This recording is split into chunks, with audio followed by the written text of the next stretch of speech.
इस वीडियो के एंड में आप लोगों के लिए एक ज़रूरी सूचना है, इसलिए इसे एंड तक ज़रूर देखिए।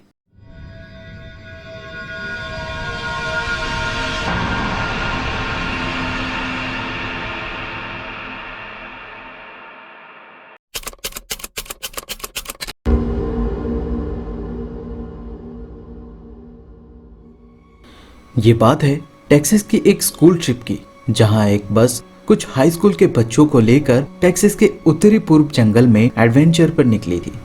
उस बस में ड्राइवर और गाइड को मिला के कुल 27 लोग मौजूद थे।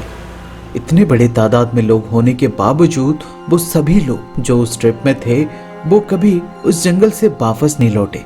ये बात वहाँ की पुलिस के लिए एक सिरदर्द का कारण बन गया था, क्योंकि ढूंढने पर रिसर्च टीम को उस जंगल में वो बस तो मिली पर उसमें सवार एक भी आदमी का नामो निशान नहीं था।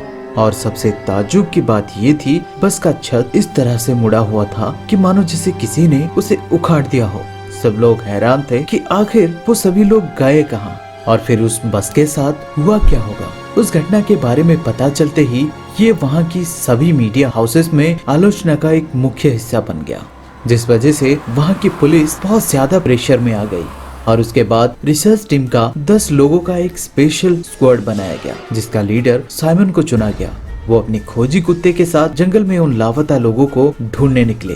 वो लोग ठीक उसी जगह पहुंचे जहां उन्हें वो बस मिली थी, और वहां पहुंचते पहुंचते पता नहीं क्या हुआ, वो कुत्ता जंगल के अंदर भागा। साइमन को लगा शायद उसे कोई गंध मिला होगा। ये सोचकर वो भी उसके पीछे पीछे भागे, और इस तरह साइमन और उनकी टीम एक खड़ी चट्टान के पास पहुंचे, जहां वो कुत्ता ऊपर की ओर देखकर भौंक रहा था। अजीब बात थी, वो चट्टान इतनी ऊंची थी, कोई आम इंसान उसे ऐसे ही पार करने की सोच भी नहीं सकता था। फिर भी वो कुत्ता ऊपर देखकर भौंक रहा था, इसका मतलब कुछ तो है वहां ऊपर। ये सोचकर साइमन अपनी टीम को उस चट्टान के ऊपर ले जाने के लिए कोई और रास्ता ढूंढने लगे, लेकिन तब तक अंधेरा हो चुका था। इसलिए साइमन और उनकी टीम को वहीं जंगल में ही कैंप डालकर रुकना पड़ा। और उसी रात कुछ ऐसा हुआ जिसके साइमन और उनकी टीम को शायद उम्मीद भी नहीं थी। साइमन उस वक्त कैंप के अंदर सो रहे थे कि तभी अचानक वो खोजी कुत्ता भौंकने लगा, और उसके भौंकने से साइमन की आंख खुल गई। तो कैंप के ठीक बाहर साइमन को एक अजीब सी घुर्राहट सुनाई दी। साइमन ने अपनी नजर घुमाया तो उन्होंने देखा कैंप के बाहर से आती हल्की सी रोशनी में उनके कैंप के बाहर कोई खड़ा था, जिसकी परछाई कैंप पर पड़ रही थी। कदकाठी से तो वो परछाई किसी इंसान की ही लग रही थी, पर उसकी हरकतें उसे इंसानों से अलग बना रहे थे। साइमन ने कुत्ते को खुला छोड़ दिया। ऐसा करते ही वो कुत्ता उस पर झपट पड़ा। इस बीच साइमन और उनके साथी जब तक कैंप से बाहर आए तब तक वो वहां से जा चुका था, और उसके पीछे पीछे साइमन का खोजी कुत्ता भी चला गया था। सब यही सोचकर हैरान थे कि आखिर वो क्या था। साइमन और उसके साथी कुत्ते को ढूंढते हुए जब उस ओर गए तो थोड़ी दूर जाने पे साइमन को उनका कुत्ता तो मिल गया, लेकिन वो जिंदा नहीं था। उसने उस कुत्ते का सर उसके धड़ से अलग कर दिया था। ये देखकर सब लोग बहुत डर गए। सब यही सोच रहे थे कि आखिर ये चीज है क्या, कोई इंसान है या फिर कोई शैतान। वो लोग ये सोच ही रहे थे कि अचानक पीछे से किसी के चीखने की आवाज सुनाई दी। सभी लोग पीछे मुड़े तो अंधेरे में उनका ही एक साथी तेजी से सरकते हुए पीछे की ओर जाता दिखा।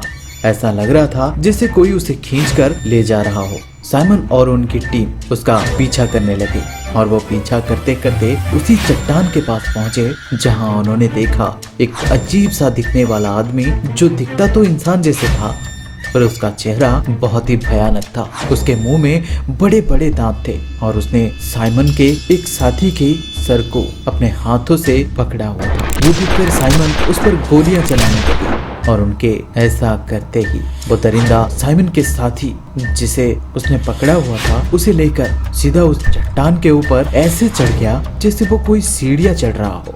अब ये देखकर साइमन को ये समझने में देर नहीं लगी कि आखिर वो स्कूली बच्चे गए कहाँ होंगे।